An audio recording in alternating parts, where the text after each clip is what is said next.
on Guam.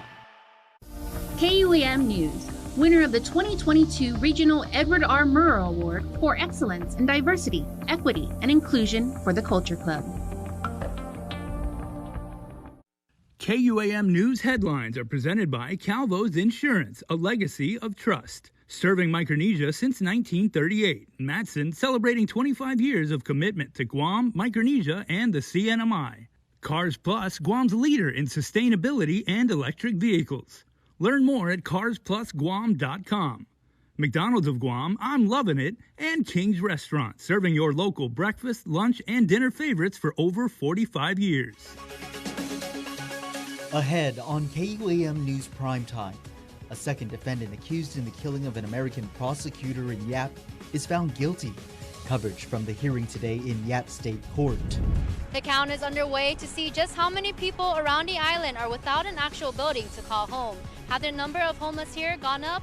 We catch up with officials collecting the data. It's always best to stay prepared for the unknown. Unknowns like natural disasters. That's what these high schoolers are doing, taking the classroom to Tumon for a preparedness youth summit. Hafide and good evening. I'm Nick Delgado. Welcome to Primetime. Well, the search for a murderer ramps up. Investigators have yet to find any new leads in what is now the second murder to hit the island this year. As KUAM first reported, Police Chief Stephen Ignacio confirmed on Primetime yesterday that the body found in a jungle area in Jigo has been identified as Jason Quintanilla Susuico. His death ruled a homicide after he suffered from blunt force trauma. It was a pair of hunters who made the gruesome discovery near the Raceway Park in Jigo and called it in to conservation officers, who then contacted Guam police. Susuico had his ID on him, but investigators waited to review their records and learned the tattoos on his body were a match. Susuico was a recruiter who retired with the Guam National Guard. In response, the Guard states, "We offer our prayers for strength and support to the family and friends of Jason Susuico during this difficult time." Meantime, Guam police are on the hunt for his killer and are asking the community for help. Murder defendant Janice Tabata is set to have his day in court in less than a month. Tabata, who stands accused in the deadly shooting of Edward Bamba in Dededo, appearing before presiding judge Alberto Lamarena in Superior Court today. He asserted his speedy trial rights, but the court asked him to reconsider waiving it to allow defense more time to prepare for trial. Judge Lamarena cautioning the 30-year-old that if he is found guilty, that he could spend the rest of his life in prison. He's back in court on February 3rd. Trial set to begin on February 20th. It was last December police learned Tabata and Bamba got into an argument over a woman before the shooting occurred. Guilty of murdering an American prosecutor in the FSM, the second defendant accused in the deadly shooting heard around the world learned his fate before a Yap State judge today. The verdict coming down as court documents reveal more on the defendant's motive to kill. Justice Choai Buchon is found guilty in a Yap State court today for the 2019 killing of Yap's acting Attorney General Rachel Bergeron. Chief Justice Cyprian Manmal announcing his findings during a virtual hearing. Buchon never showed his face. The court therefore finds defendant guilty of the charges. Conspiracy, number 1. Number 2, murder. It's a knowingly murder. Number 3, assault with a dangerous weapon. Number 4, mayhem. Number 5, threats. Number 6, criminal coercion. Number 7, malicious mischief. Number 8, threats to influence official matters. Number 9, retaliation for past official conduct. Number 10, obstruction of justice. Number 11, duty to report proofs of death. And second to the last, possession of firearms and use of firearms. Investigators say the pair used a 12-gauge shotgun to shoot and kill Bergeron and her dog in front of her home after she had gone for a run. But other court cases against Buchon give an idea of the motive for the murder. The cases also unfolded in 2019 that charged him with sexual abuse, sexual assault of a minor he knows, and illegal weapons possession. Documents show the prosecutor on each case was Bergeron. Defendant Buchon will be sentenced on February 10th. Co-defendant Anthony Tun Teteth, who has since been convicted for his part in the killing, will be sentenced on February 3rd. Both will also appear before the FSM Supreme Court next month. Well, a mother can begin the process to reunite with her children after her criminal case dismissed in local court. 35-year-old Christy Garrido has been cleared of 7 counts of child abuse. Her case dismissed without prejudice. Defense contends criminal prosecution in the case is inappropriate and trivial. The court granting the request, noting the main concern is that the children remain in a safe living situation and do not experience any further harm. Garrido now working to regain custody of them. It was in 2021 Garrido was arrested after police spotted 3 of her children walking alone in Hoggett. Authorities bringing the children home when they found nearly a handful of their siblings living in filth and had been home without an adult supervision for 2 days. Then Garrido allegedly told police her car broke down and she was unable to return home. The Civil Service Commission wants to know who's in charge at Guam Homeland Security and Office of Civil Defense. It just released its latest order in the case of the termination of the former director of the Emergency Operations Center. Leo Espia argues he was fired for just doing his job. Nestor Lecanto reports. GFT Union Representative Robert Koss represents Espia and suggests Espia is caught in the crossfire of a power dispute between Homeland Security Advisor Samantha Brennan and Civil Defense Administrator Charles Esteves. Espia's termination has to do with several backup computers he set up which contain sensitive data. It's clear Mr. Esteves is responsible for the supervision of employees. These computers were created under his direction, and Mr. Esteves has been using them. And this has been going for years. This is not new. Ms. Brennan stumbled onto these backup computers. In her mind, they were not authorized, and it was a security breach, I suppose. And she terminated Mr. Espia for creating these computers. It's difficult to move forward because now the dispute has arisen. Mr. Esteves has contacted the commission and said, this is all wrong. Put the guy back, and I'm not authorizing this adverse action. In fact, I'm rescinding it. Brennan refuses to acknowledge Mr. Esteves as an agency head and seems to be grabbing for the power. So, now she's arguing that she is the controlling authority at the Homeland Security and Civil Defense, and that it was her decision to terminate the employee and that her decision should stand. Meanwhile, the governor's office has established a new organizational chart, which the Civil Service Commission wants more clarity on. And that organizational flow chart puts the security advisor above the administrator for civil defense. But there's also an effective date on there, and it's very recent. And it's after the fact of the termination of Mr. Espia. End of the day, I am very confident Mr. Espia will get his position back. At this time, the people of Guam are accruing the financial liabilities associated with that. And the longer this drags out, the more that gets to be. Koss says Espia just wants his job back because he was just doing what his boss at the time told him to do. Nestor Lecanto. Ness adds a date for the next commission hearing has not yet been set. Power rates will remain high, but at least they're not going up. The Public Utilities Commission Thursday approving GPA's petition to keep the fuel surcharge, known as the LEAC, at the current level for the next 6 months. GPA is trying to reduce its under-recovery of fuel costs, which had soared to as high as $41 million in November. PUC Administrative Law Judge Fred Harecki says if they stay on the current course, GPA will reach full recovery by August. If the current LEAC factor is maintained, the under-recovery balance owed by ratepayers as of July 31, 2023 will be $915,000. So effectively, if the course is stayed and the LEAC factor remains the same, the under recovery balance will essentially be obliterated and almost back to zero.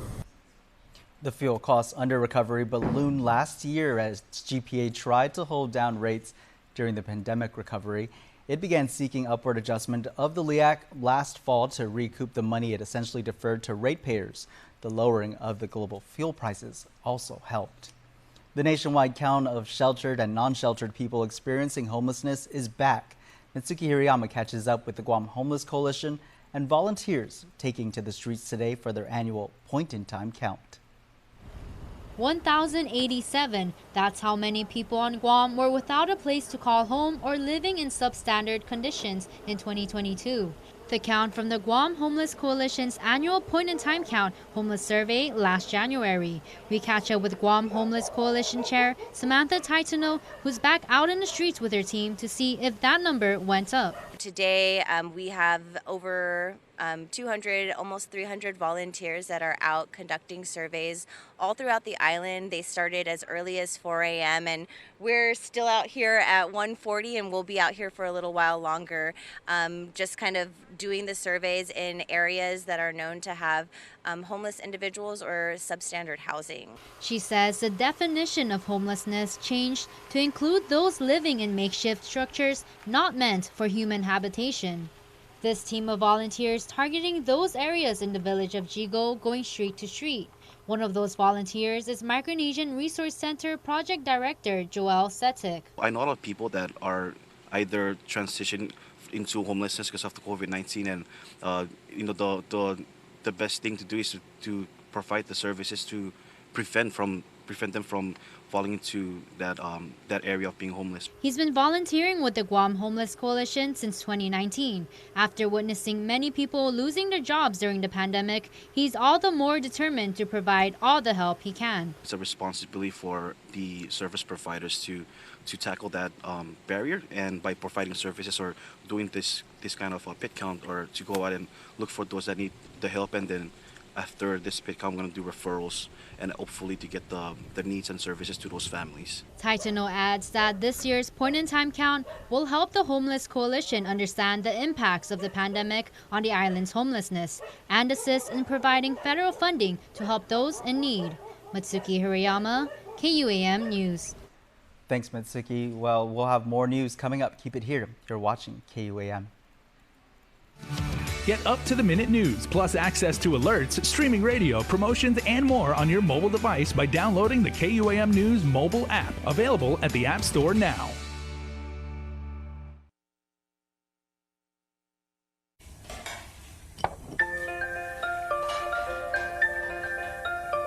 Honey, do you want some milk? Do you ever wonder how your favorite products make their way into your local stores? Most arrive on state-of-the-art Matson vessels that transport containers of food, household items, equipment, and supplies into the islands every week. Because we know that you depend on us, we work closely with our partners to ensure that our shipments arrive on time, all the time, so you can find your favorite products when you need them. We transport the region's most precious cargo that supports successful businesses and promotes a better quality of life for our families. Matson is proud to have been the hometown shipping carrier for Guam, the CNMI, and Micronesia for the past 25 years, and you can count on us to be here for generations to come. New year, new you, new adventures. How about a new Jeep to go along with it? It is the Start Something New sales event happening now at Cars Plus. Experience a new level of freedom and adventure in the new Jeep Gladiator. Or how about the all-new legendary Jeep Grand Cherokee L? The most awarded SUV ever now features a fresh interior design and 3 rows of seating. Call us at 671-477-7807 or visit our website at carsplusguam.com to get pre-approved online today. What you need to know from the Northern Marianas. Follow KUAM CNMI on Instagram for the latest regional headlines. Welcome back to Primetime. A teacher, a school aide, and a student were among those affected after an apparent flea infestation up at one northern public school. It's a situation at D.L. Perez Elementary that left some literally scratching away at the problem. Take a look at these images KUAM received showing a collection of fleas and even the result after someone had been bitten. Guam DOE confirming 2 of their staff had allergic reactions to the bites. It's unclear how widespread the infestation hit the campus, but the department's facilities and maintenance teams contacted pest control to take care of the bugs. Officials at the school administrative team had students move to another classroom temporarily. Learning how to stay ready for any emergency, public school students getting a move on learning what they need to be prepared for the unexpected. Destiny Cruz has the story. Caring for our manamku is the priority for Southern High students Sofia Unpinko and Elton Lobaton. I actually take care of my 92-year-old grandma at home, so it kind of inspired me to take care of people and also my siblings. Unpinko is a sophomore at the home of the Dolphins. She, along with Lobaton, have already found their career passion in geriatric nursing. What inspired me was 2 military flight nurses came to my school and presented their careers, which inspired me to help other people. A motivation that has the pair getting a head start at reaching their goal. Already students with GCC's nursing program. The duo, along with dozens more of their fellow high schoolers, are taking their passion a step further by being ready for any natural disasters. Today, we caught up with them during the 2023 Service Learning Youth Community Preparedness Summit at the Dusit Thani Resort in Tumon. The summit key for the island's youth, according to Guam Homeland Security and Offices of Civil Defense, Jenna Blas. We focused on building environmental advocacy, which is really just about making sure that our community is prepared while also being cognizant about different ways that they can be more environmentally friendly when they're thinking about ways to prepare for disasters. Students taking away how to create and execute emergency plans that they can use well into adulthood. It's a plan Lobaton already set in motion. In case of emergencies like power outages and there's no access to emergency cares, maybe we can host a medical site such as, or having them at gyms or community centers, and we can take care of patients in need or elderlies. On top of preparedness is the response to help others who find themselves recovering and in need post-disaster. We can do food drives in case they're not able to access any food. A simple idea that these youngsters can take to heart as they can head back to school and to their homes ready to build a disaster preparedness kit and have a family communication plan. Destiny Cruz, KUAM News. Thanks, Destiny. Well, 700 soldiers live and work in the Marianas with the support of the Employer Support of the Guard and Reserve, or ESGR. The Department of Defense office. Their leadership convened on Saipan this week to discuss their critical mission. Regional correspondent Tomas Manglonia reports. As we send our Guard and Reserve forces to do things beyond their normal 1 week in a month, 2 weeks a year, it becomes a problem because the employers, whether they're government or private, hey, they say, that guy is supposed to be, or that person is supposed to be working for me, and now you're taking him to go do something else for up to 5 years. Actually, the law allows them to do that. And the ESGR, a DoD office, is here to help employers understand the law. Their leadership visiting Saipan this week to meet with the 30 employers in the CNMI, making use of that support, which helps the private sector and government who hire those in the military service, in the Guard and Reserve. One of those companies is Triple J, whose vice president also happens to be the civilian aide to the Secretary of the Army. I encourage all employers that when you see an applicant with a military background, whether a veteran or a current reservist or a National Guard member, to spend a little more time reviewing that application, because although they may not come with specialized expertise and the position that is being filled, I tell they're very, they come with a very open mind and a willingness to learn and just hard work. That hard work does not go unnoticed. ESGR Guam CNMI telling us that the mission to support locally is more critical than ever given rising tensions in the region. I have 700 soldiers that live and are assigned to both Guam and Saipan. And the ESGR is a great organization, does great things for not only the community but for soldiers at large. Tomas Manglonia for KUAM News, Saipan. Thanks, Tomaso. Also in the CNMI, their only hospital broke ground on its pharmacy drive-through. It's part of their hospital expansion. The U.S. Department of Interior grant project has a $1.3 million price tag with a September 30th completion date. The CEO of the Commonwealth Healthcare Corporation shared that what initiated the project. I recall the days when we were trying to make sure that the patients have access to their medication. And it was very difficult, especially for our pharmacy staff, trying to make sure that provide the access, but also protect themselves. R&V Construction is the contractor. The hospital also plans to construct new laboratories in the future. Ahead of World Leprosy Day this Sunday, January 2023 is proclaimed Leprosy Awareness Month by Governor Lulian Guerrero during a virtual proclamation signing held earlier today. During the meeting, officials announced an action plan for a Guam-specific zero leprosy map to eradicate this preventable and curable disease. Bill Gallo is the Secretariat Director of the Global Partnership for Zero Leprosy. We are a group of organizations and individuals really committed to ending leprosy. And when we say that, we mean zero cases, and not only zero cases, but zero disability and zero discrimination and stigma. So it's a tall order, but we're very fortunate to have an amazing group of partners from many different sectors. The Guam Todu Foundation receiving a mini grant of $15,000 from Gallo to develop the action plan. We have 3 activities planned out to achieve this goal of leprosy program in Guam. This will be followed by developing a zero leprosy roadmap and action plan. These documents, when completed, will be available to all stakeholders.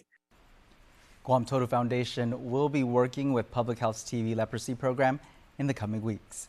More than 60 local law enforcement personnel from various agencies, to include Navy, Police, Judiciary of Guam, and Customs and Quarantine, participated in a training that helps lay a solid foundation for incoming officers. Jugna Charfers has more. What is a field training officer? An FTO essentially serves as a guide that all new officers are expected to follow. They're responsible for cultivating and nurturing the new officers into becoming the type of officer the community deserves. Recently, a week-long training was held. Sergeant Maggie Napati from the Guam Police Department is one of the coordinators. This is a unique opportunity for the Guam Police Department and our law enforcement counterparts. The Officer Safety and Wellness Program is is commonly known as an employee assistance program that focuses on the development of the complete employee. So we were thankful to have this training series funded by the 2019 Law Enforcement Mental Health and Wellness Grant. It's the second time that Graham Tinius, coordinator for the National Association of Field Training Officers, has been on island. What we are doing with the multiple agencies that are in this course is providing structured, nationally recognized training to develop the best field training officers that we can, because our field training officers are the first officers that get their hands on developing our new officers. It's in this comprehensive curriculum that they're learning how to develop the officer in all facets of being a police officer, adding that they will grow within the department and better serve the community.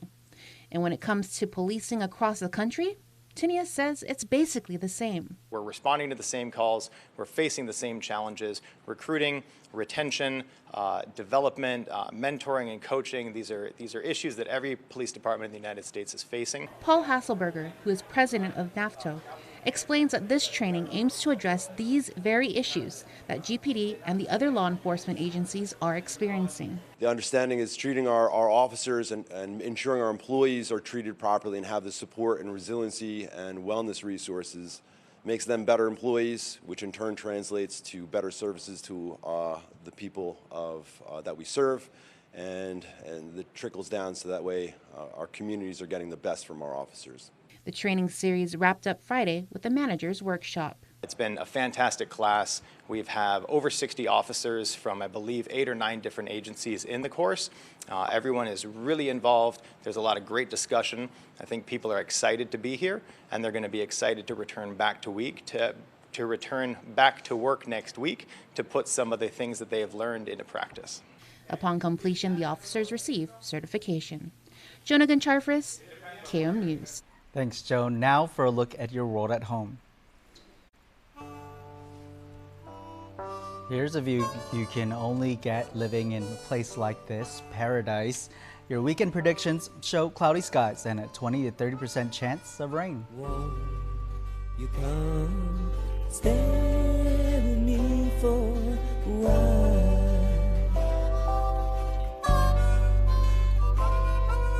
Let my morning sun be your smile. Don't need a work break, keep the smile on your face. The moments you can't replace, and I'll be around. Whoa.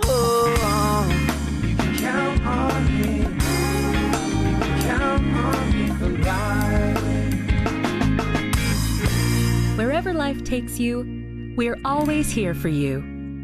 Calvo's Insurance. Count on us for life.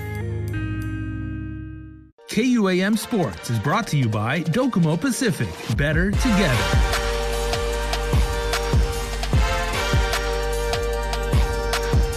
Holiday football fans, Jason Salas here. An AFC Championship game coming to you live on KUAM TV on Monday. The right to punch a ticket to the big dance is on the line to represent the AFC as Cincy and KC face off at Arrowhead with the Super Bowl appearance.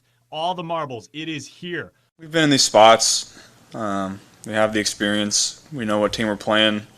The team that's been to this game the last 5 seasons, and they've all been in that stadium. So to me, they're still the team to beat, and we're coming for them. But we know it's going to be tough. We know it's going to be hard fought, and we know the kind of players that they have on that side. It's doing good. I've had a few days of treatment, a few days of rehab. Excited to get on the practice field and kind of test it out and see where I'm at, but it's feeling good so far. When I'm on the field, I'm going to play the way that I play. I'm going to play, confident in my abilities. I mean, every time I walk on that field, I don't think I'm an underdog, especially when I walk on Arrowhead's field. So I just go in with the same mindset of we're going to play our best football to win. We know we're playing a great football team that's beat us the last 3 times. And so we have to learn from our mistakes in the past and be better in order to win against a great football team. We're running the ball well, and our defense is playing great, so maybe you take a check down here or there as opposed to fitting something into a tight window. And so I think that's really where we've made strides as a team, is understanding those situations and understanding when we can and can't take those risks. I mean, all you can do is keep pushing it and try to do whatever you can to go out there and win a football game.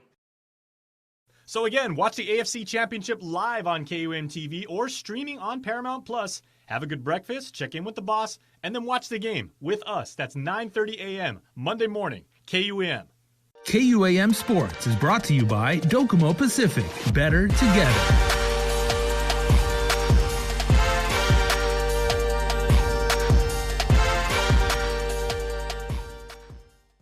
Guam's auto appearance specialist, Elegant Reflections, has been providing the automotive industry with professional detailing and car care products at its highest quality, from complete detailing, full interior detailing, exterior detailing, headlamp restoration, hand washing, seat and carpet shampoo, engine degreasing, undercarriage cleaning, paint sealant, fabric protection, paint oxidation removal, and so much more. Visit us at our new location. Call 646-5555 for an appointment. Elegant Reflections, Guam's auto appearance specialist, over 20 years of experience.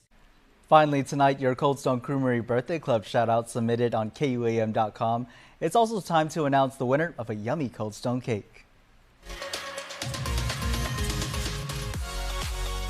Friday. Happy birthday, love, going out to some amazing members of our island community. So happy birthday to you if today is your birthday. And here are today's shout-outs. Corey Fox. Happy birthday, Corey. Love your family, friends, co-workers, and especially the Lemon Square and Auntie Bill. Happy birthday, Corey.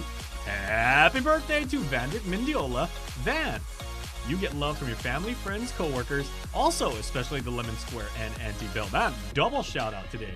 Happy birthday, lucky number 7 to Tassi Borja, and we hope you enjoy your birthday. Wishing you many more to come. Say mom, dad, your brothers, your sisters, and the whole family. Hadrian Ray Torres celebrates birthday number 11 today, so we wish Hadrian the best birthday, and happy birthday, son. Number 11, says your family. Pedro El Sablan, happy birthday, Papa Digo. We hope you enjoy your day, and we wish you continuous joy, love, and more birthdays to come. We love you, says a very proud Northern familia. Johnny Sablan Villagomez, another birthday celebrant, and Johnny celebrates birthday number 79 this year.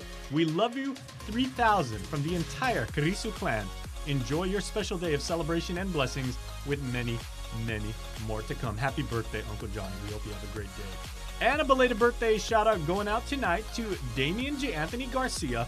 Happy belated birthday to Damian, who turned 11 on January the 24th. We love you so much. Say mommy, mama, papa, and the whole family. Woo!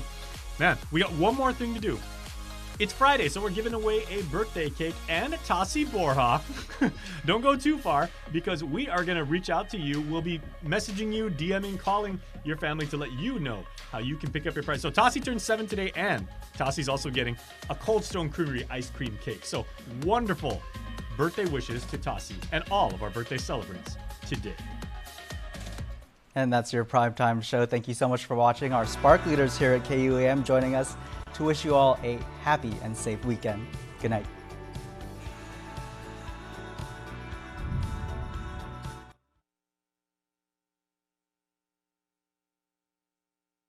KUAM News Hotspot is brought to you by Pacific Points, Do More, Get More, and Calvo Enterprises, Inc.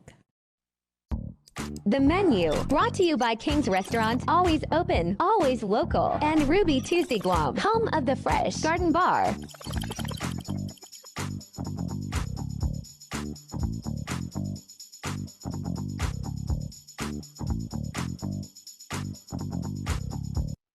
How about everyone, and welcome to a very special edition of The Hub. I'm Nestor Lecanto.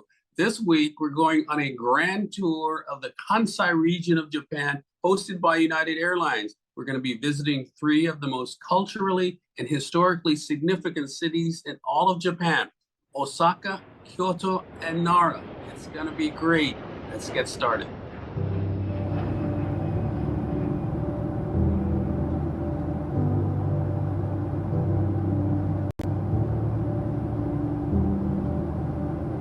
It's just a short 3.5-hour direct flight from Guam to Kansai International Airport.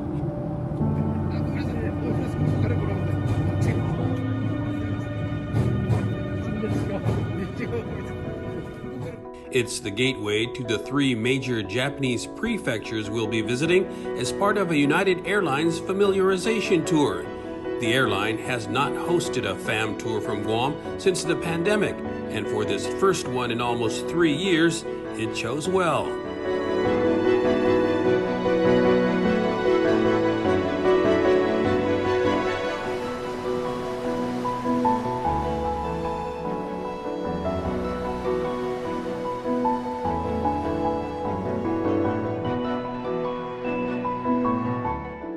Osaka, Kyoto, and Nara are located in the south-central region of Japan's main island of Honshu. This is known as the Kansai region.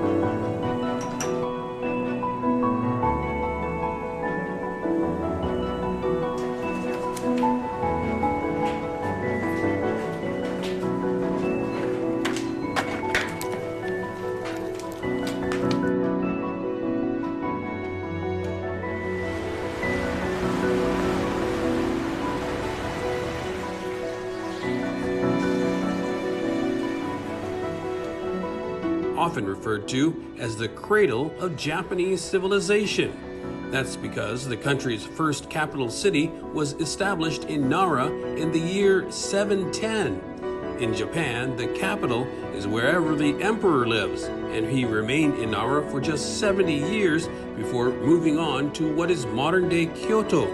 It remained the capital for 1,000 years before the emperor moved again to what is now modern-day Tokyo.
Our tour of Kansai began in the city of Osaka, and you can't go to Osaka without visiting the Osaka Castle.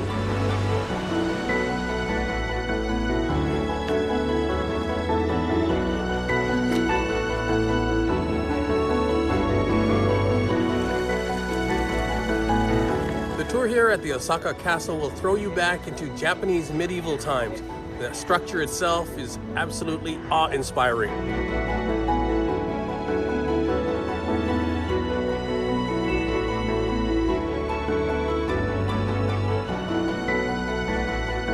In contrast, Osaka the city has all the trappings of a modern metropolis. It is the third most populous city in Japan with more than 2.5 million residents. It's a major financial hub and is considered one of the most multicultural cities in the country. We wrapped up the first day of the 4-day tour at the Omeda Sky Tower, which features a breathtaking nighttime view of the Osaka city. There are two 40-story towers that connect at the two top floors with bridges and an escalator. The buildings, which were built in 1993, rise to some 570 feet and feature this rooftop observatory that promotes the stunning cityscape.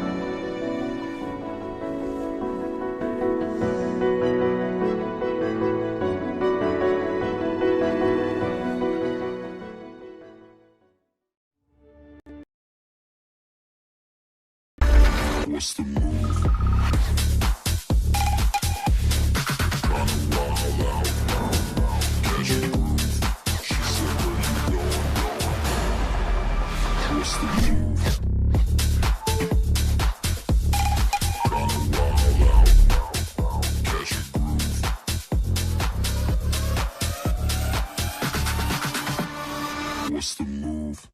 Local Music Mashup. For the first 3 Thursdays of every month, sit back, relax, and vibe out as we showcase Guam's local talent through their video submissions. Tune in for Local Music Mashup on KUAM TV8 at 6:30 p.m. and TV11 at 7:30 p.m. Or catch it on KUAM digital platforms. You're not going to want to miss this. Local Music Mashup is brought to you by Burger King, You Rule, and American Music, carrying all your major music brands at Compadres Mall. KUAM Communication is your home for star-studded entertainment from America's top networks. From specials, concerts, award shows, and can't-miss red carpet moments. It's all on KUAM TV8 and KUAM TV11. Check KUAM.com and our social media pages for showtimes and schedules. Network specials on KUAM Communications are brought to you locally by King's Restaurants, Ruby Tuesday Guam, and Docomo Pacific.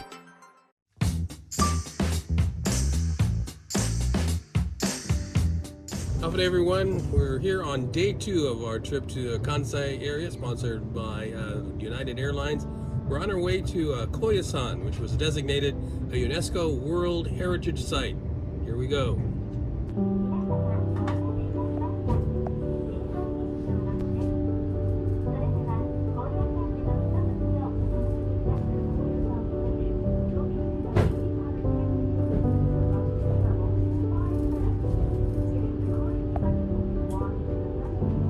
To get to our first stop, Mount Koya or Koyasan, we took a steep cable car ride up. Koyasan features 8 peaks and an 800-meter high valley and has been designated as a UNESCO World Heritage Site. We were headed up to the epicenter of Shingon Buddhism, one of Japan's most important sects. At the summit, we met our guide, Nobuhiro Tamura, a devout monk and follower of Shingon Buddhism. He would be leading us through this amazing cemetery known as Okunoin. It's no ordinary cemetery, though. It's the largest in Japan, with more than 200,000 tombstones. This is a sacred place that dates back to the year 816, and most importantly, it houses the mausoleum of Kobodaishi, founder of Japan's Shingon Buddhism.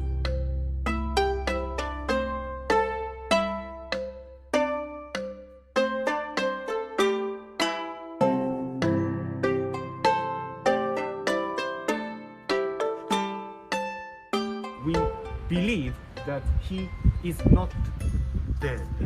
He's still there, alive, having eternal meditation for 1,200 years.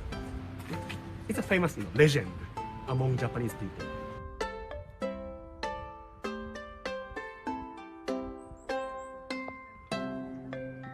Kobodaishi is one of Buddhism's most significant religious figures, not just in Japan, but in the world.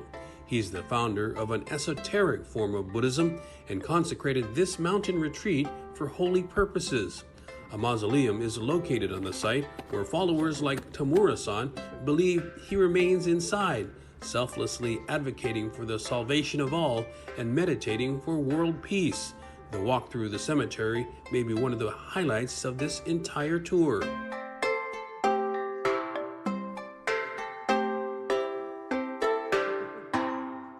One thing that you can definitely say about this site is that it's very serene and very calming.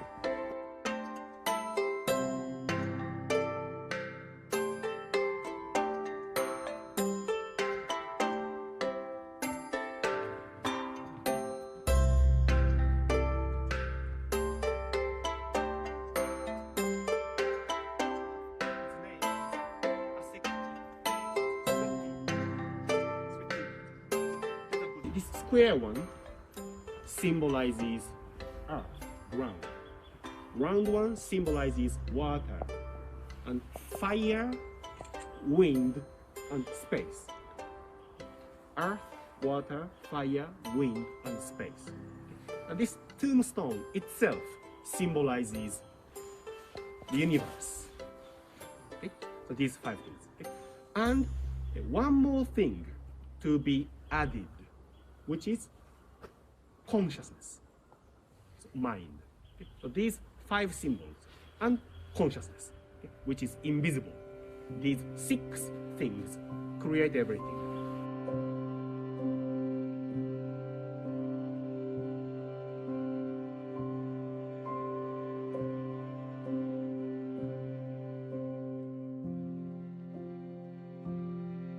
In Japan, there were 250 samurai clans, okay? Clans everywhere fighting each other. Okay?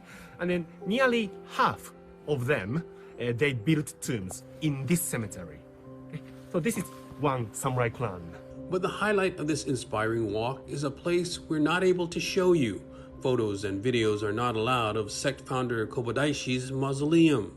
If you come here 6 a.m. or 10:30, you can see monks delivering meals to the mausoleum. Okay? And can you see the bridge? Okay? After the bridge is the most sacred area in the town, one of the sacred places in Japan. Okay? So please, no camera after the bridge, okay? No eating, no smoking, please. Okay? In ancient time, there was no bridge, so people must go through the river, wash, purify themselves, okay? And enter. That ritual has been replaced these days with another symbolic cleansing.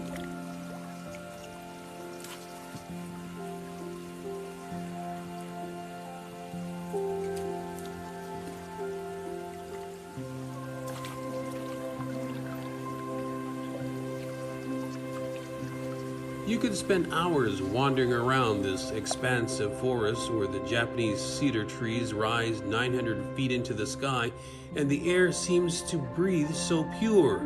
And you can also stay overnight.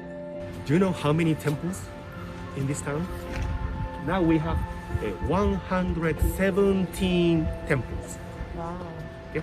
And about 50 of them you can stay overnight. Okay? It's called shukubo. Okay? It's not hotel, it's not ryokan, it's shukubo. Shukubo is a practice that dates back centuries where you can sleep like a monk in a sparse, modest temple lodging intended for visiting monks, but now available for tourists. From the beautiful mountains, we headed back down the cable car. We found our way into a completely different environment from the serene to the hustle and bustle of the downtown Shinsekai district. This is a place with a colorful history. Travel sites describe the neighborhood as about as close as it gets in Japan to a seedy district. Whether the stigma is deserved is open to debate. This is where many of the poor and homeless come to wander the streets, but many of the young and middle class also come around to unwind after a hard day's work. The biggest attraction, though, is the Senkatsu Tower. It was originally designed to resemble Paris's Eiffel Tower and provide spectacular views of the city. It was first built in 1912 and replaced after a fire in 1956 by the current structure, which stands nearly 300 feet tall.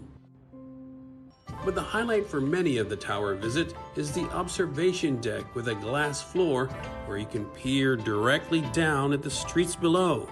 An intimidating sight, to say the least.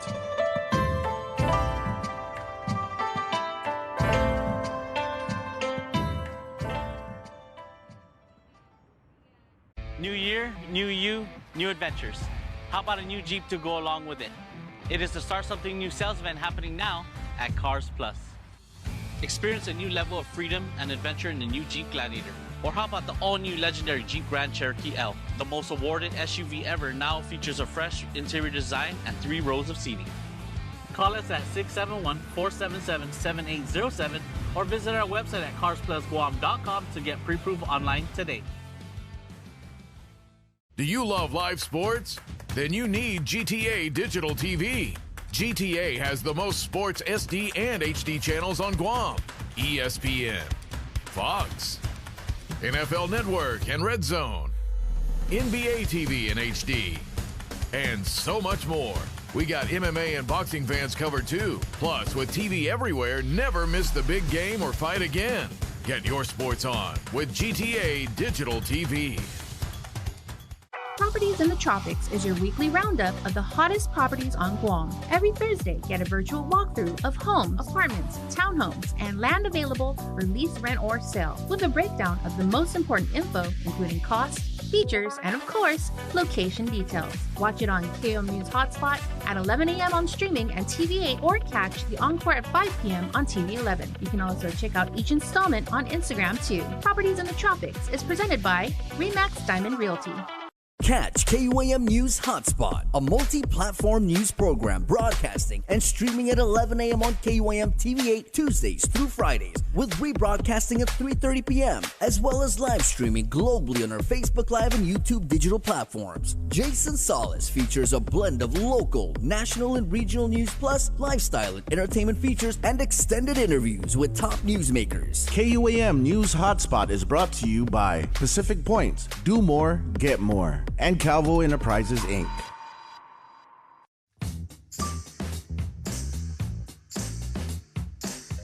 Good day, everyone, and welcome to day 3 of our tour of the Kansai region of Japan. And we're headed to Kyoto, one of the most historically and culturally significant cities in all of the country. Kyoto is considered the cultural capital of Japan. It's a designated UNESCO World Heritage Site with many, many Buddhist temples, Shinto shrines, palaces, and gardens. Our guide on this whirlwind tour covering several amazing cultural sites was Yuki Tanazaki.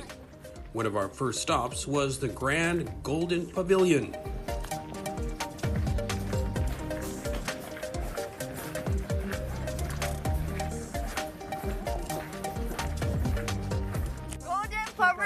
Consists of 3 different types of architecture.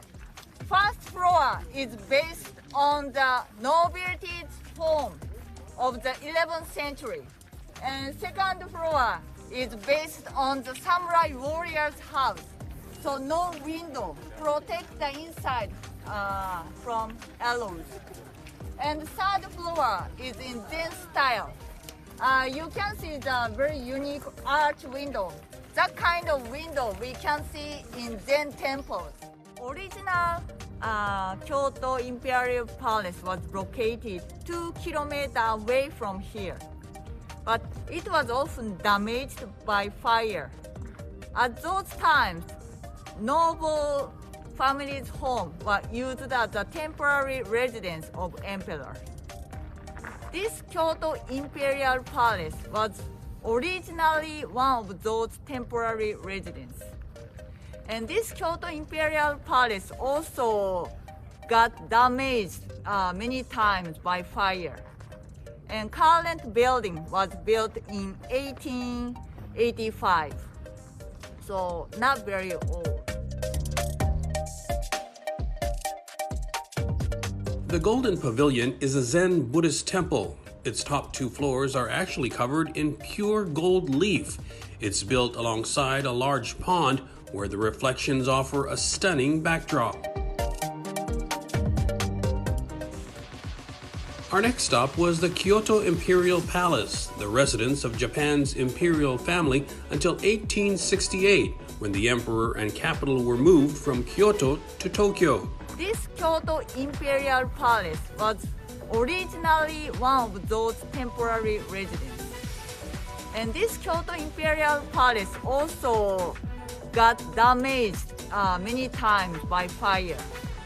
And current building was built in 1885, so not very old.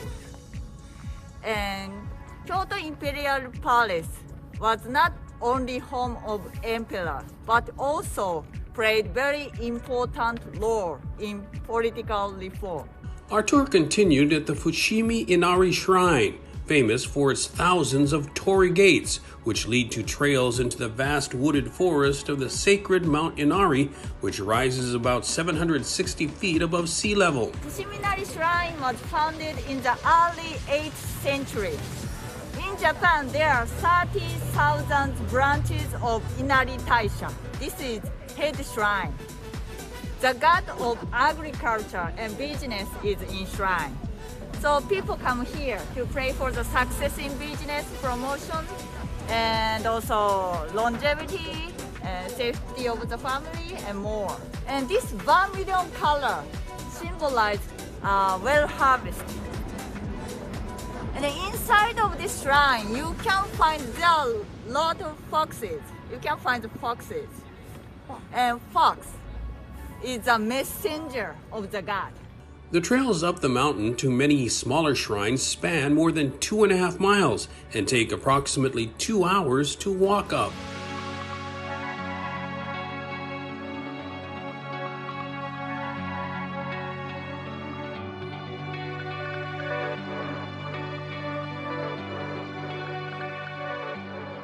Our final stop was one of the most impressive, the Kiyomizu Temple, also known as the Temple of Pure Water. It is Kyoto's most popular tourist attraction and is also a UNESCO World Heritage Site. Legend has it that a priest received a vision and collaborated with others to ultimately construct the complex. Not a single nail is used to build it. 2 years later, temple was built, and this canon was enshrined in the temple as the main object of worship. That is the origin of Kiyomizu Temple. Unfortunately, Kiyomizu Temple was burned down more than 10 times. Most of the current building was built in 1633. And this temple is very famous for the stage, which stands on the steep cliff. The viewing platform and main hall are designated as an official national treasure of Japan.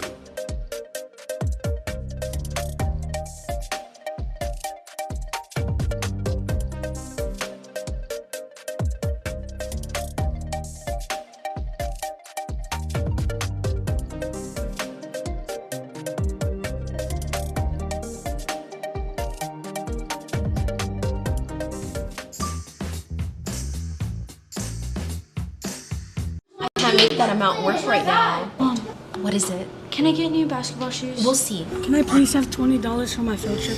I don't know. Can I go to my friend's house after school? Anak, hindi pwede. We're all trying our best to make ends meet. The governor's childcare programs are helping businesses and working families care for Guam's kids. This ad is paid for with funds administered by the Department of Public Health and Social Services. Visit guamchildcare.com to apply today. The most tempting part of your week is guaranteed to be the Subway and Chili's Lunchbox Hours. Catch it Mondays through Fridays from 11 a.m. to 1 p.m. on Breeze 93.9 FM as we bring you the greatest hits of your lifetime from the 70s, 80s, 90s, and the 2000s. So grab yourself a mouth-watering Subway Series Select sandwich or something sizzling and flavorful from Chili's. This Lunchbox Hour is brought to you by Subway, Eat Fresh, and Chili's, where more life and great value happen here. LFG! A monthly love letter to all the amazing things happening on this island we call home. From adventures to hidden treasures. To the familiar things we know and love. Love for Guam. It's your monthly ticket to the best Guam has to offer. So, LFG. Watch LFG on the last Thursday of every month. Presented by Taco Bell. Live Moss. Get up-to-the-minute news, plus access to alerts, streaming radio, promotions, and more on your mobile device by downloading the KUAM News mobile app, available at the App Store now.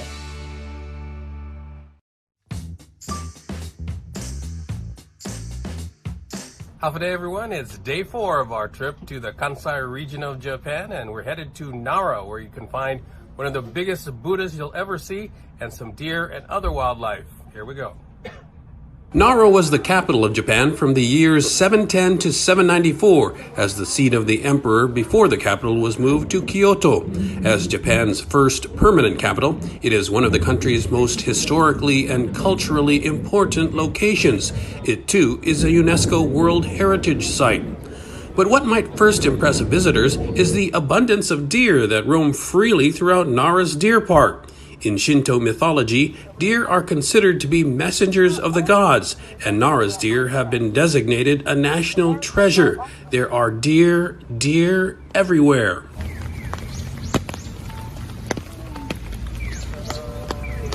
But the main attraction in Nara is the Todaji Temple, which houses the Great Buddha. Our Nara tour guide, Kachiko Sato. It's the world's largest wooden structure in classic style. And originally, it was founded in Nara period, about 1,300 years ago. And why this giant temple was built? The reason is, in those days, in Nara period, Japan suffered from epidemic, natural disasters, and political instability. And the emperor in those days, who was a devoted priest, tried to save the nation with the power of Buddhism. She tells the story of how one monk left the temple, which is usually restricted, and went out to recruit help to build the Buddha temple. He walked around the country to talk about the importance of construction of this temple to save our nation.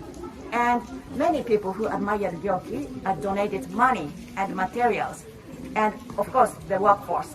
And in those days, half the population of Japan joined this project. And the year 752, the Great Buddha was built and the Todaji was completed. Todaji became the headquarters of all Buddhist temples in Japan, and she says all Japanese people try to visit at least once in their lifetime.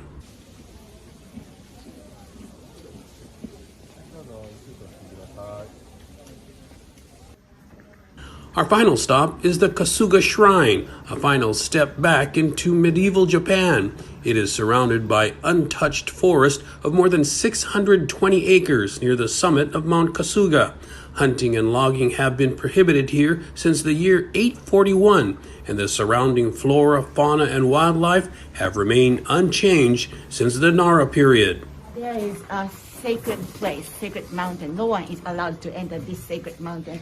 And on the summit of this mountain, the first deity landed.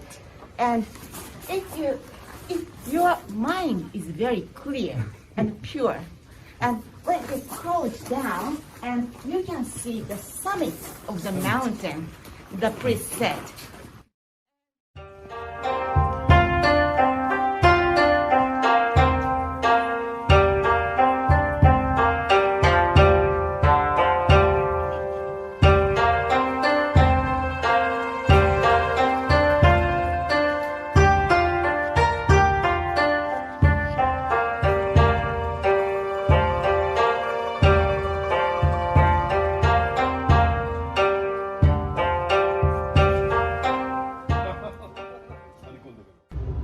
Well, that concludes our 4-day whirlwind tour of the wonderfully diverse region of Kansai in Japan. So if you're considering where to go on your next vacation, this place is very highly recommended. You will not be disappointed. Thanks for watching, everyone. We'll see you again next week on The Hub.